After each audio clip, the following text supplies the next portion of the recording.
Yo, bro. This is weird, dude. Made it to LA, yeah. Finally in LA. Finally in LA, yeah. LA at another couch now. Oh my. What it is though? Bro, we've been driving for like 2 weeks straight, or week and a half straight. Turning up to good music, getting lost in the mountains, you know. You got so lost, you thought we was out there longer than we was. It was like 5 days, bro. 4 actually. Bro.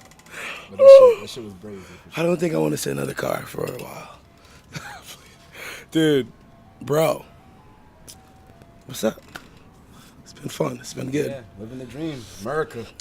Got our nice little Gas station shirts on. Mm-hmm. You know, feeling good, feeling fine, feeling great. Homecoming. I don't know what episode this is, but probably the most important one. Finale. It's the finale. It'll be the finale. This is the finale. Facts, boy. Even if it wasn't, it is now. Of this series called Homecoming, and I think for this episode, this act, I'm calling them acts.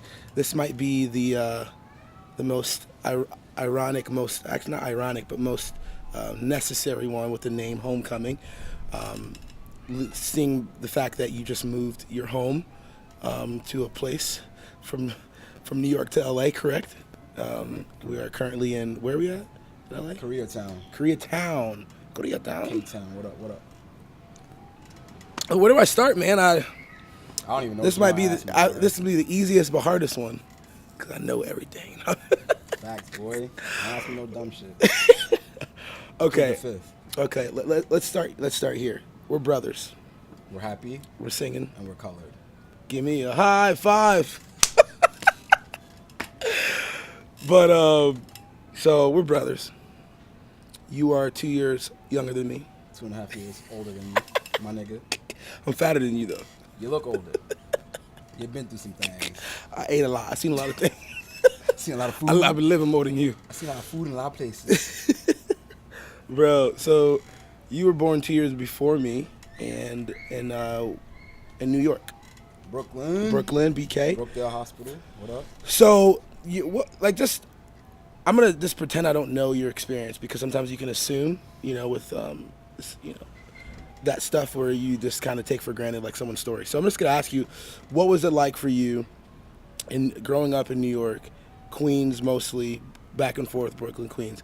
What was it like for you? What were you like, and what was it like growing up in the city? Yo, our cousin's here. Speaking of hometown, where you at? Our cousin's here. You gotta come through this day right here. I come through. We got the cuzzo here. So I guess we'll start at this. What was it like? What were you like early New York time? Like, what was Adeshola's mentality? That's a hard question to answer, but I will say this: on your little album, on your little project, mm-hmm. you say I was the shy one and that you mm-hmm. were the more outspoken one. So I think that's pretty accurate. Definitely kept to myself in terms of talking about shit. But if I was close with you or I was cool with you, I talked to you about shit. mm-hmm. I opened up per se. So you were able to, you were more like a meaningful conversationalist. Still am. Mm-hmm. And so I don't like small talk. Yeah. If I vibe with you on a one-on-one level, we're gonna chop it up like crazy. If we're in a big social setting, I still might be that way, but for the most part, I don't like small talk. I don't like talking about sports, just to act like we have something in common. I like talking about actual shit. Not to say that sports don't matter. There's value to that stuff. Sports matters. All sports matter. But yeah, more of a one-on-one, meaningful, deep conversation type of person. Yeah, because I always felt like you were shy, but I also felt like, I don't think you were shy. I felt like maybe you were more like introverted, and so you didn't have to be the center of attention. But when you were engaging with people, it was deep, it was meaningful, it was easy mm-hmm. to do that. And so even for me, how I related to you when growing up was that you were like the response. You knew when to you have to be the responsible one. So you knew when to all right, we gotta get this shit done. Where I just didn't know when to stop. I just keep going. You knew when the parents and the uncles and aunts were like changing the mood. You knew how to, when to finesse, when to stop, when to when to go, and you kind of had that way of doing that. Where I just didn't give a fuck. I didn't pay attention, if anything. Why would you if you had me there to take all the fucking heat? Yeah, it's crazy because like even when everyone's at the house, or it was me and you and other older people at the house, they would always ask you to do something, and I'm like, oh, so yeah. So after a while, you just end up feet up, sipping Java. So do you feel like that plays into who you are as a person, like the older brother mentality and all that? Yeah, for sure. I think we even talk about it sometimes, as brothers. Not that I don't feel like I overextend myself, but there are times where, I just play that role automatically. I feel like, there's times where I'm like, I got to do more, or I got to make sure my brother's good or whatever. And that comes with anybody who's an older sibling. Mm-hmm. Like, anybody that's an older sibling can attest to that. You're always going to look out for your siblings no matter what your ages are. Like, the younger one is going to check on the older one, whatever. But I think it's like something embedded in you as an older sibling that sometimes it comes out as an insecurity. Like, right. Like, what's up with my younger siblings? Right. You see it all the time with Big Mommy, where she's like, I gotta check everybody. Right. Even just being the oldest one in the family, per se, Yeah. And then do you feel like that? What do you feel like are the strengths of that, and maybe the things? What do you feel like you've gained from that role, and maybe what do you feel like that hinders you? Like I think you kind of actually spoke into the hindering, so you may overextend yourself. Mm-hmm. But how do you feel like that makes you a better person? That dynamic. It makes you care about people more. I think that in particular, like, I don't know if you remember, in like 2006, like end of 05 going into 06, so my senior year in high school.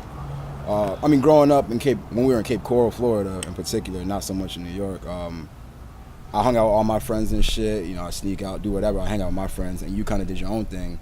And it came a point, and I actually think, ironically enough, because I don't talk about this as much, it's because I think it's because I saw KJ52 at the mall once, and he was like, yo, like, you gotta be a better brother. And I was like, this nigga don't know me from nowhere. Like, wow. He's a Christian rapper who knows my brother, cool, but like, who is he to say that? And like, maybe my brother said something to him to make him think like he had to say something to me like that, but maybe he just saw me out with my friends all the time and was like, yo, like, where's your brother? I gotta check your brother. Right. So to me, I was like, so that kind of stuck with me, and I think that might have been the reason, but anyways, it came a point where I was like, man, I gotta check my brother more. I gotta be a better older brother. So that was like my New Year's resolution going into 2006, and I think since then that's just kind of like my own. It's on my conscience, like, yo, like, be a better older brother. And I think that's always been the case, and I think that to answer your question, that makes me care about people more, care about what's going on with the other people in my life. That not just to focus on myself. Like, friends are cool, hanging out with your friends are cool, but actually caring about what your friends and your family like are into, what they're doing with themselves, and just trying to follow up. I think that's really what me being an older brother. In a sense, you have like a caretaker mentality or spirit. Something like that. Yeah, because it's even the whole follow up, check in, all that. That doesn't even exist in my mind. Like, for me, it's like a lot of times out of sight, out of mind.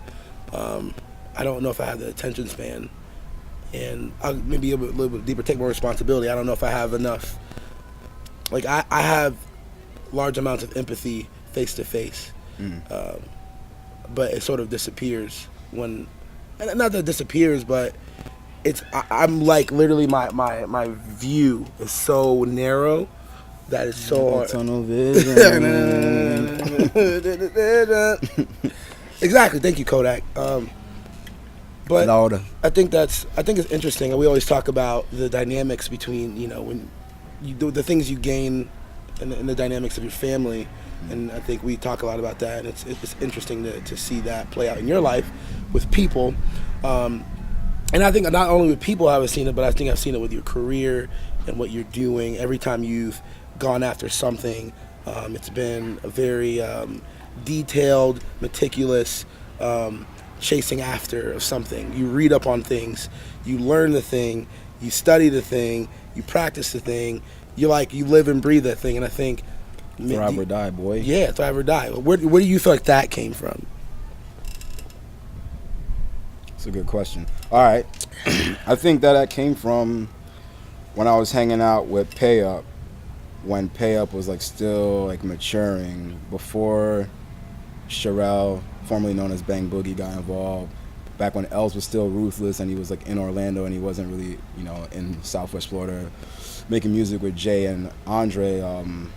I think when I was hanging out with Jay and Andre, when they were kind of like keeping Pay Up together when it was in like a transitional period, that was shortly after I finished high school, and I just saw these cats like making music in Southwest Florida and like them having like a passion or a drive for something where they, you know, they went from like being like freestyle rappers, like rapping over like other beats. Right. They started making their own music as well, but it was mostly that, and then they started getting into actually like creating and crafting their own music. And hanging out with them during that period when I finished high school and I was at RSW, formerly known as Edison State College, formerly known as Edison College. I was there when it was Edison College, community college.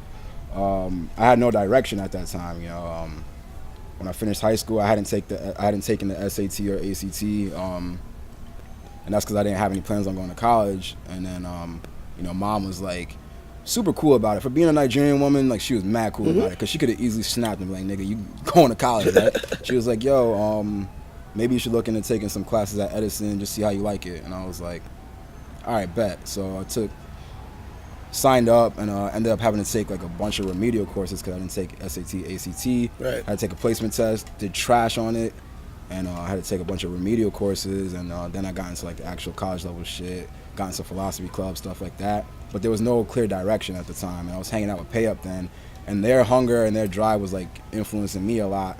I think from that, really, that's when Kurt had came back into town around that same time, and he asked me and Gene to go up with him to Savannah to visit Savannah while SCAD was on winter break. And when I went there, I was like, yo, I want to be in this place. That happened to be around the same time. One of my composition teachers in school at Edison was like, hey, you know, I want you to take my creative writing class. You know who that was? Who was the teacher? Maria Cahill. Okay. I love that lady. I still talk to her on Facebook every once in a while. But yeah, she, you know, encouraged me to take her creative writing class. And then from there, I was like, oh, well, SCAD has a writing program. Let me apply to SCAD, you know, as a joke almost, like see if I could even get in. I didn't think I could even get in. So yeah, from there, all that energy from like Pay Up and like not having direction, but then kind of getting an idea of what I wanted to do, all came together. And I think since then, like progressively, I've just become like more of a dream chaser. Like if there's something I'm passionate about or something I really want to learn and get into, like I'm gonna do it, and there's not anything that's gonna stop me from doing it. Like you see me come across the country to LA twice. Like you see me just like, you know, getting into film and television work after I was doing the journalism shit when I wasn't happy doing it. Like left that behind. What I do, found what I needed to get into, and fucking. So let's rewind a little bit because you set out when you left, when you said a composition, you were always a writer.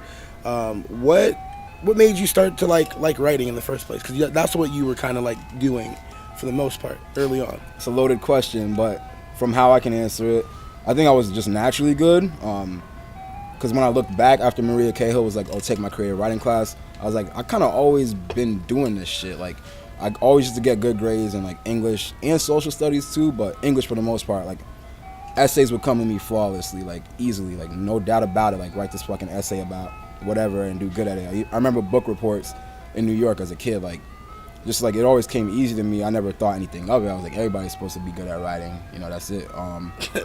What an assumption. Savannah, you were doing your thing over there. You were with Kurt and all them, right? Living it up in the living the dream out there. You know, left Southwest Florida, went to do your thing. And so what did it feel like to like graduate from there? And you graduated art school. I always wanted to ask people, because a lot of people that we've had on the series so far, a lot of people that we have either did graduate from art school, and it seems like the people that I talked to that didn't graduate said it didn't really matter because they made the connections, blah blah blah. But for you did graduate. And so my question for you is, one, how did that feel? And two, after you graduated, were you like, oh shit, now what? Did you feel like, okay, now I just got into all this debt, I went to school for 4 years, blah, blah, blah. Like, what was the mentality like after graduating from freaking art school? Well, one, I didn't have to go to art school to do what I fucking... Right. To go to art school for journalism is like a joke, right? But it was more so being in Savannah, being around the people that I was surrounded by when I was at SCAD. So the only reason why I'm even here doing what I'm doing right now is because of the people I met in art school and the shit that I learned outside of the classroom in art school. So to answer your question, when I finished and I graduated, it was like dope. My mom just passed 2 years ago. My mom was like a driving force for me coming out here, and she passed away while I was here. And as her being a Nigerian woman, like education is everything, right? Boom, got that, cool.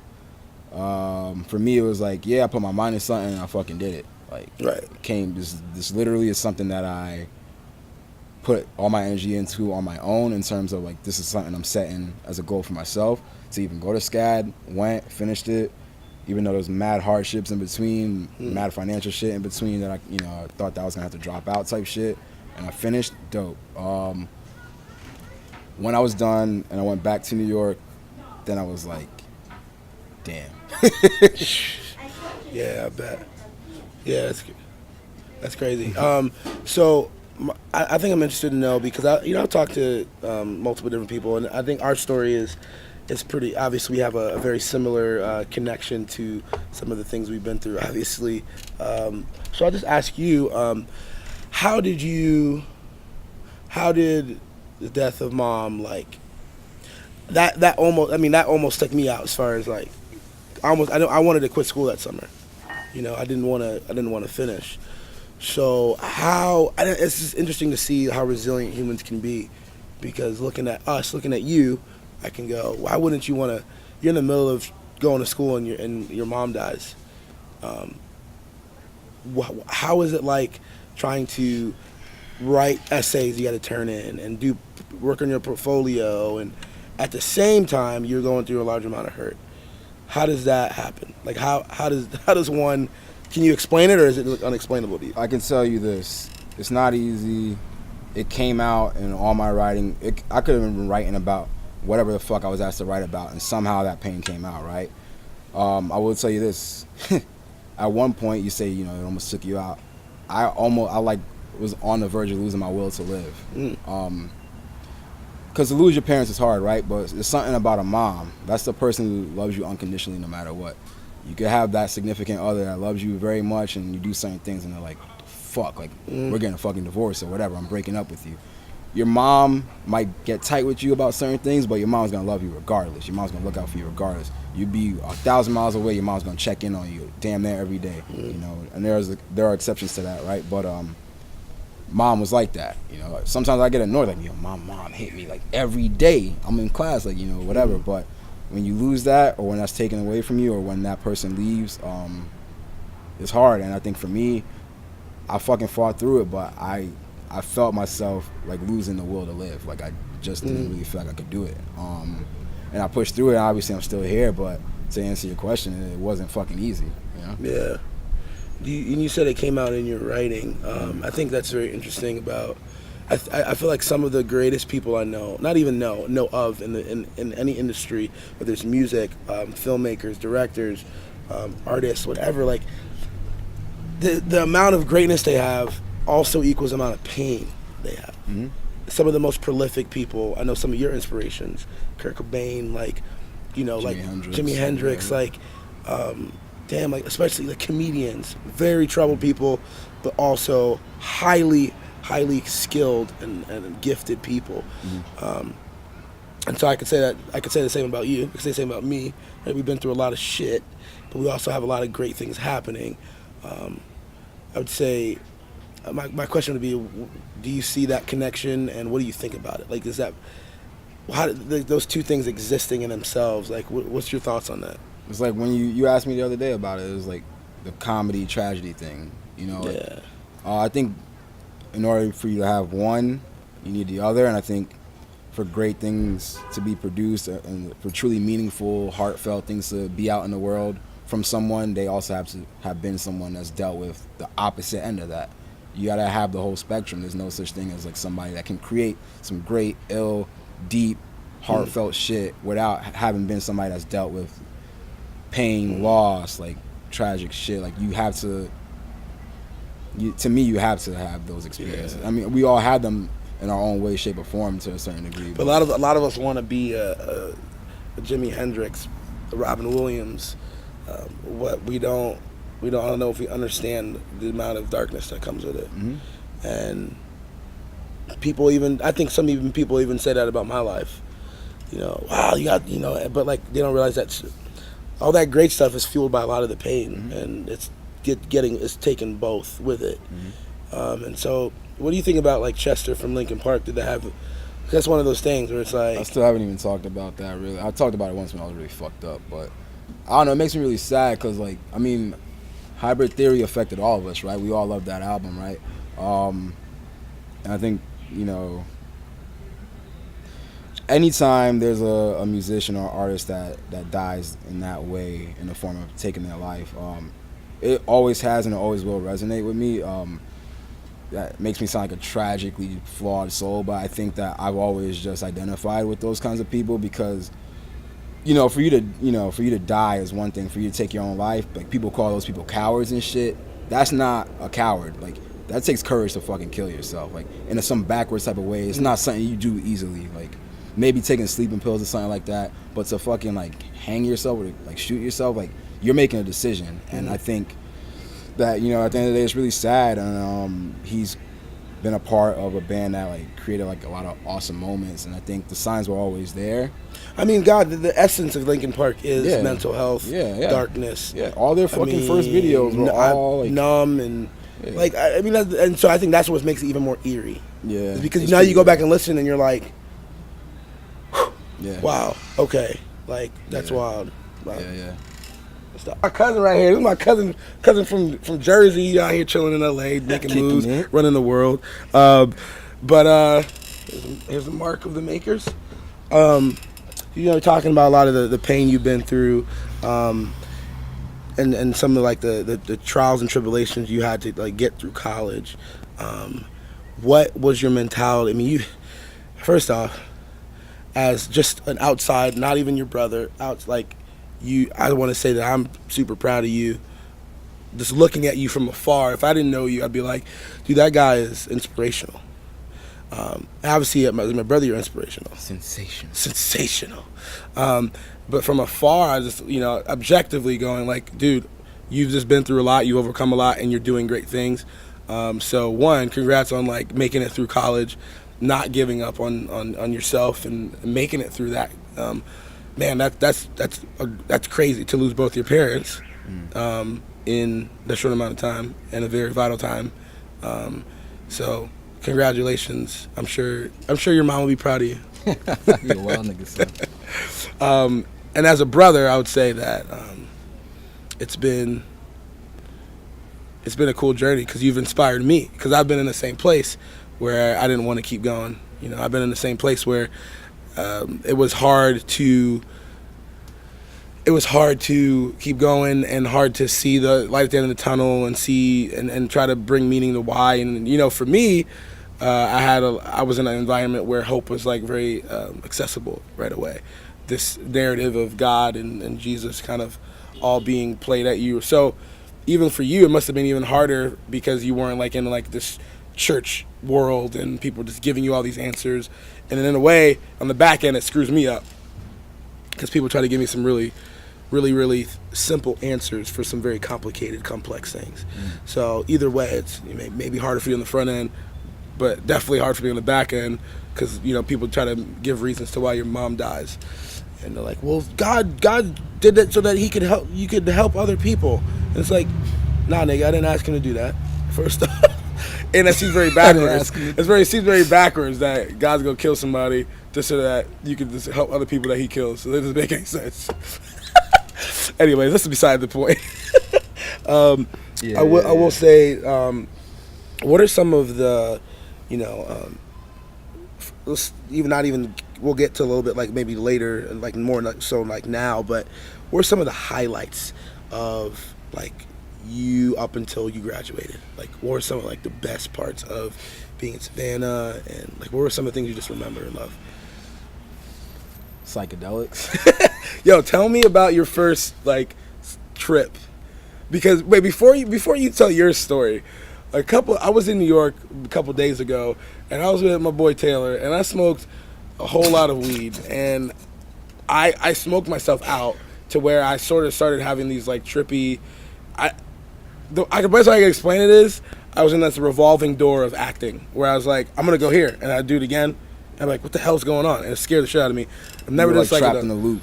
I was in a fucking loop, and I thought I was gonna stay there. So I'll probably never do psychedelics. I don't even want to smoke weed at this point for like a good like 6 months because I'm freaked out.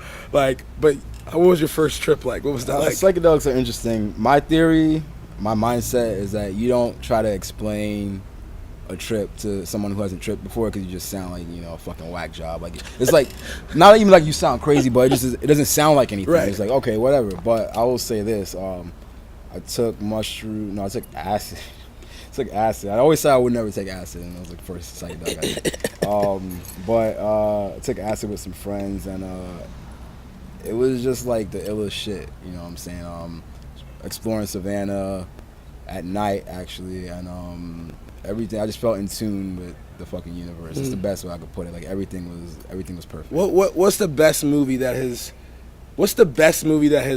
visually described the trip? You know what? Damn, there's one obscure ass movie. I'm gonna look it up. Okay. Jack Nicholson is in it, I believe. As you're looking it up, Super I old. remember one time in Savannah, you told me the time you did shrooms and you looked at a brick wall and you started playing Tetris or something, like, or started moving.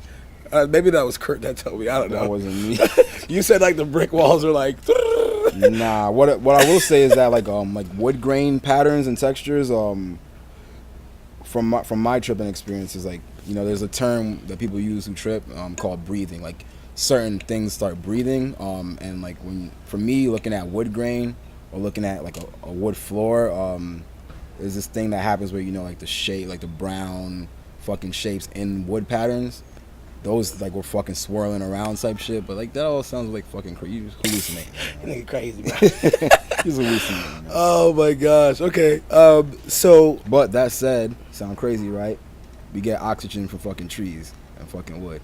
To say that wood is breathing. Like, I mean, guitars, right, they have like a certain energy because they're from fucking wood, from trees. You know what I'm saying? So, I want to ask you a little bit about your culture as far as Nigeria goes, and how, because I know for me, I'm just finally coming around. I just came around like high school to like really embracing my Nigerian-ness.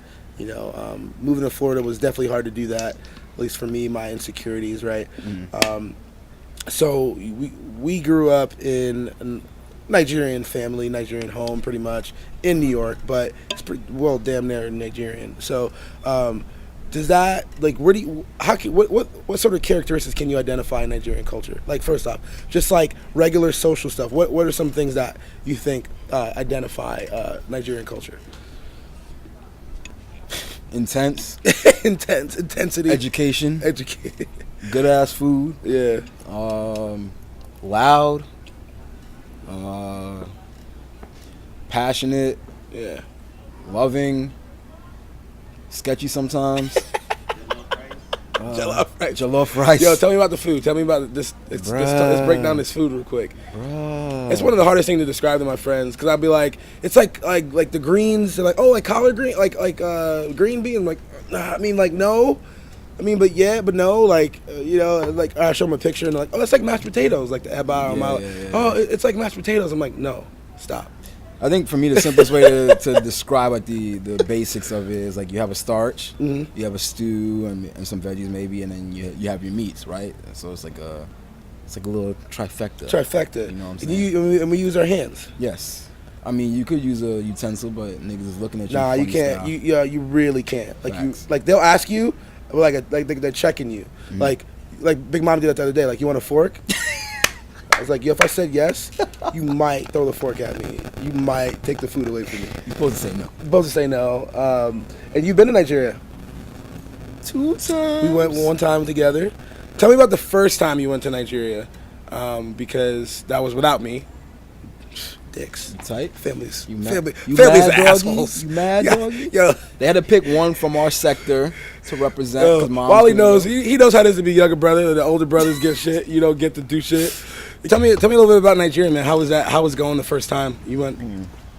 I actually wrote about it for school's literary fucking magazine, but yeah, it was surreal, man. It was dope because it was nice to go to the country my parents are from.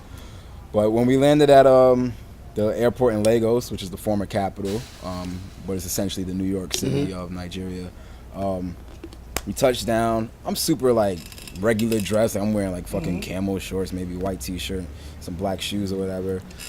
But I'm with a bunch of like other, Black Americans, a few other Nigerians that, are all there for our cousin Omalara's wedding.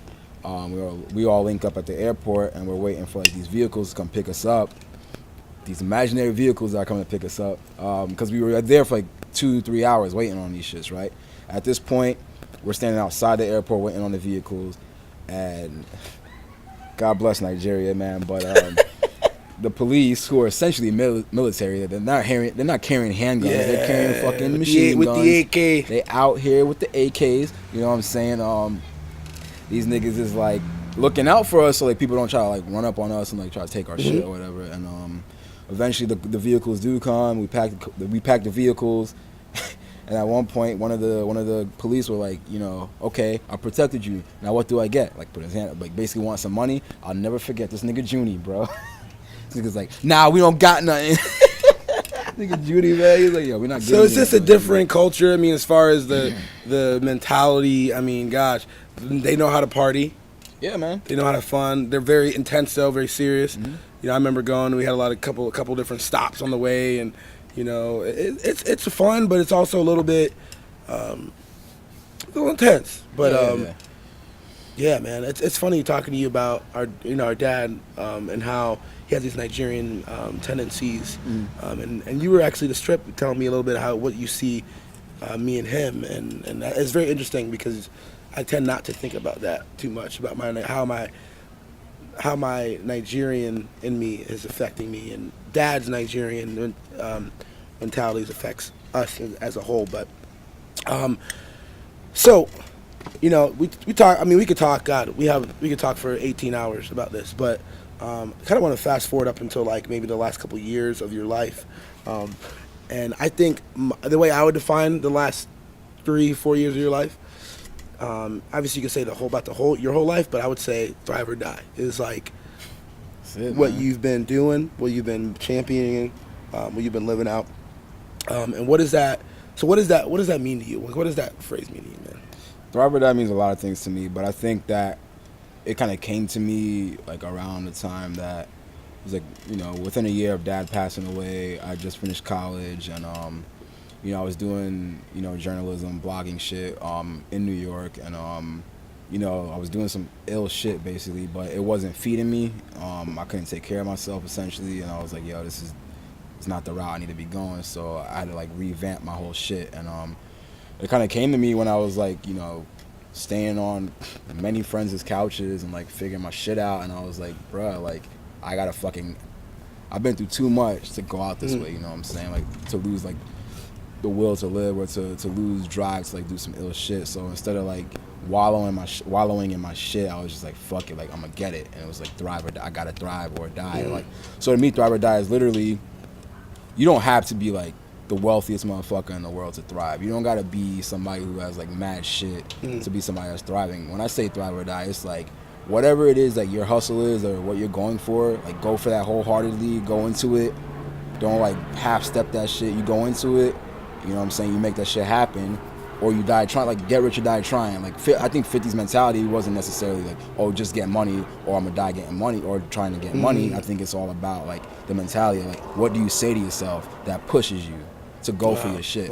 So, it's not on a literal level like, oh, if I'm not thriving, I'm dying. I gotta die. I gotta die. It's like, go for your shit. You know what I'm saying? Like, the only thing stopping you from getting that shit is that you fucking, you're not here anymore. You passing away, you dying is the only thing that's stopping you from thriving in your life. You don't have to be where you want to be at, but the fact that you're going for that, you pushing for that, that's what thrive or die is for me. That's where I was at when I came to a place where I was like, thrive or die. That's it. Yeah, because it seems like there's this like raw, sort of like warrior thing in you, that this is like gritty thing where you're able to like do something like move to New York, move to LA, move down to Florida. I told you many times on this trip, I'm a fucking thug.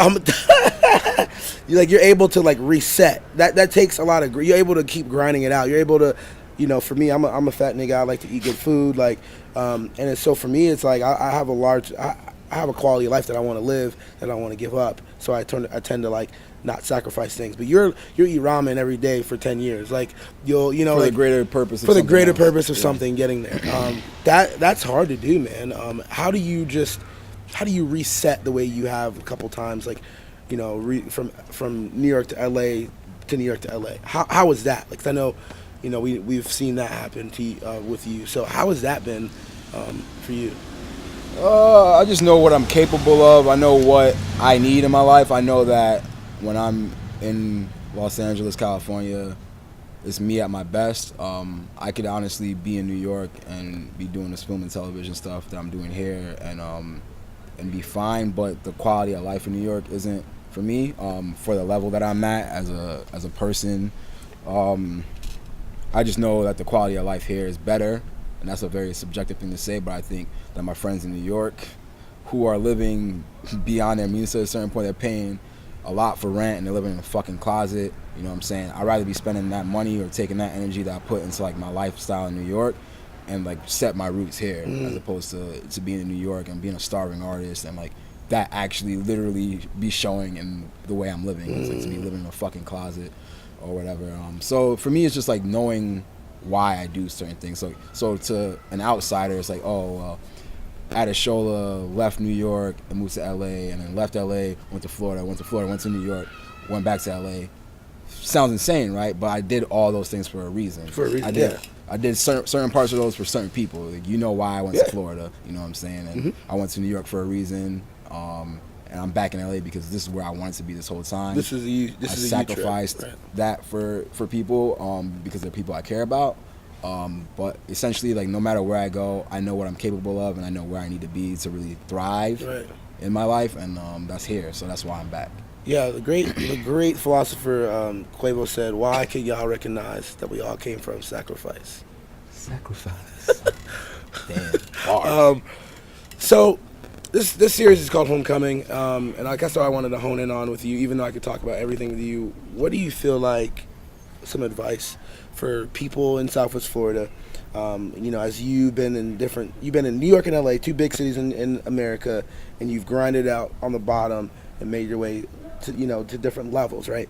What is some advice you can give the people watching that live in Southwest Florida, if they want to move, right? Like, what is just maybe the biggest thing? If they want to move or if they want to stay? If they want to move, like they want to move and go. Well, shit. I mean, you know somebody, at least one person in the place that you potentially want to go. So being somebody in a small town that wants to go to a big city and you know that one person, you better finesse your fucking life away. Make sure that person knows that you hungry, that you want to go to that place, and shit, whatever it is you're trying to do, whether it be photography, videography or cinematography, or you want to be a fashion designer or whatever it is, and you have no education or training in that background, fucking teach yourself. Fucking go online, go on message boards, whatever. Like, learn what you need to fucking learn. And be fucking hungry and use whatever. It could be one connection, it could be 10. Use those fucking connections. Yeah.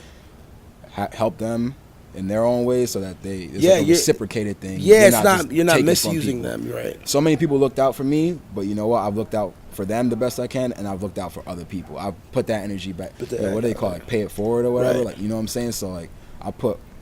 Did I just lose one? You're good. Yeah, all that to say that, like, you fucking teach yourself, use your connections, and fucking like be hungry as fuck. Yeah. Eat ramen so you build up an appetite. You know what I'm saying? Do what you gotta do. Hungry, Do what you gotta do. Fucking. Absolutely, man.